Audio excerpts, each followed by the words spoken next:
Hello everyone, my name is Alexis and welcome to class today. This is a delicious restorative class, and this class is basically going to teach you how to use a yoga bolster, or if you don't have a bolster like me, pillows.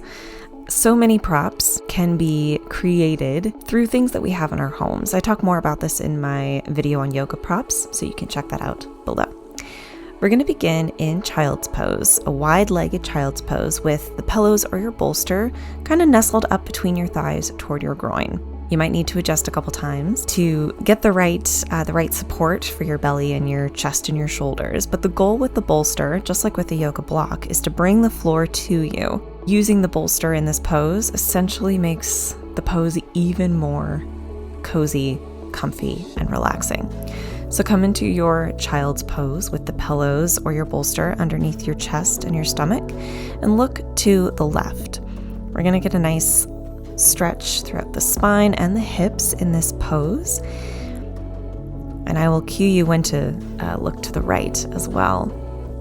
Yoga bolsters, like I said, work very similarly to yoga blocks in that they bring the floor to us, but yoga bolsters are more used in yin and restorative classes as a way to help us fully relax into a pose so that we don't have to hold ourselves up, we don't have to expel any energy or any muscle strength to help us maintain a pose. Bolsters and pillows allow us to completely relax. So this class, this sort of how to use a bolster class is going to be very restorative, very relaxing. If you're not a napper, but you need rest in the middle of your day, this is the class for you. So as we go through it, you're welcome to close your eyes in every single pose. Focus on your breath in and out through the nose and enjoy the rest. I'll cue you in just a moment to turn your head to the right.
And go ahead and lift your head up and just look over to the right or the opposite direction. That way we can twist our neck in both directions, get a nice little stretch in the neck muscles.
Take one last deep breath in and out through the nose here. Press the palms into your mat and press yourself up to a straight spine. Maybe give your shoulders a shimmy, blink your eyes open. I love a supported child's pose like this. From here, we're going to come into a supported forward fold or a restorative forward fold. So set your bolster or pillows aside. Come to sit with your legs out, stretched in front of you, and you'll bring your pillows and your bolster right on top of your legs, scooched back towards your belly as much as you can, very much like we just did in child's pose. If you want even more support, you can add another pillow. You can also add blocks underneath the pillows or the bolsters to lift up and just give yourself more support. And then when you get there, just relax yourself over the bolsters, turn the head to the left, so you're looking towards the left, and just relax the shoulders. Allow the shoulder blades to gently pull apart across your back. Relax your shoulders away from your ears, and enjoy. There really isn't too much of a science to using a bolster. If there is a way to make you more comfortable or relaxed in a pose, the yoga bolster is your best friend to do that.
And lift your head and turn it in the opposite direction, just so we can stretch the neck in both ways.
Take another deep breath in and out through the nose.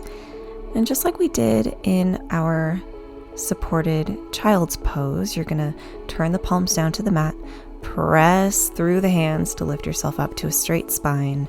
Take a deep breath in. Man, these supported restorative poses are just bliss.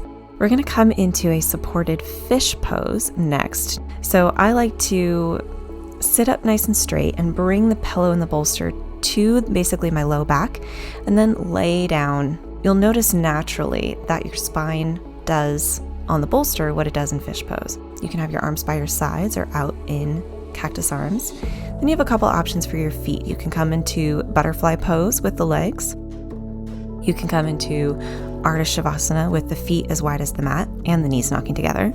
Or you can come with the legs straight out long like I am. It doesn't matter what you're doing, just find something that is comfortable that you can hold. You're going to be here for about 5 minutes. So close your eyes, get comfy, relax, and this time in the 2 forward folds, we were allowing our shoulder blades to fall apart. This time, allow your collarbones to open and stretch apart. Now, oftentimes when we do fish pose, we'll either use our forearms to be pushing us up, pushing our chest up, or we'll be using blocks. Both are fantastic options, but I love doing fish pose on a pillow because there's no hard corners or hard edges. It really is a gentle opening up of the shoulders in a way that feels very relaxing, and you can also stay in fish pose a little bit longer when you have the kind of support that a bolster or pillows will give you as opposed to a block or just your forearms. Continue to breathe in and out through the nose and enjoy.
Take a deep breath in and out through the nose. And just like we did with the other two poses, press into the hands, press into the forearms, tuck the chin into the chest, and press yourself up to a straight spine. We're going to come into one last pose. This is just a very simple supported shavasana. And you can use this trick in any class, any shavasana. We're just going to slide the bolster underneath the knees. I'm using one of my pillows, but you can use as many as is comfortable. You're going to slide the bolster or the pillow underneath your knees. Allow your feet to fall open. So we're going to come into an external hip rotation. And then you're going to lay back down into your shavasana. Hands resting by your sides.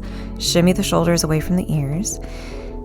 And rest. Close your eyes. Breathe in and out through your nose. And what this does is this allows your low back to release, puts a lot less strain and stress on your low back, and allows you to relax into your shavasana even more.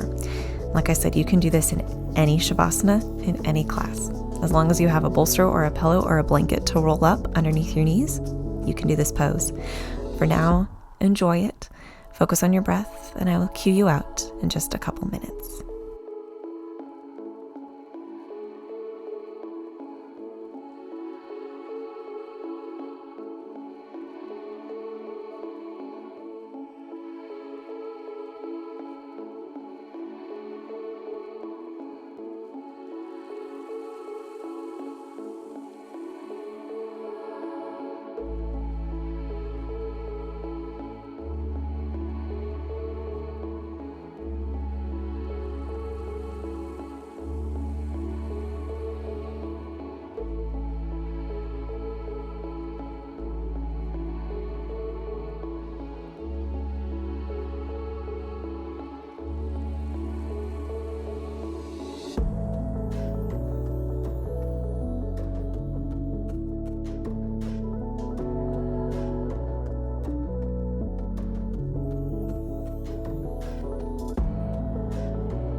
Take a deep breath in and out through the nose. Begin to wiggle the fingers and the toes. Make circles with the wrists and the ankles. Press yourself up into a seated position. And I like to use the bolster as a meditation cushion or a little bit of a lift for for my hips in this cross-legged seated position, or you can set it aside, up to you. Take a deep breath in and out through your nose. Bring your hands to heart center, and when you're ready, you can blink open your eyes. I hope you enjoyed this quick restorative class that was also sort of an instructional on how to use a bolster. It really isn't rocket science. I hope you can take what you learned today, the poses that you've done. You can always do these poses before bed, and like I said, you can do that shavasana hack in any yoga class. If you liked this video, be sure to give it a thumbs up. Don't forget to subscribe for new classes every Thursday, and until next time, have a lovely rest of your day. Bye for now.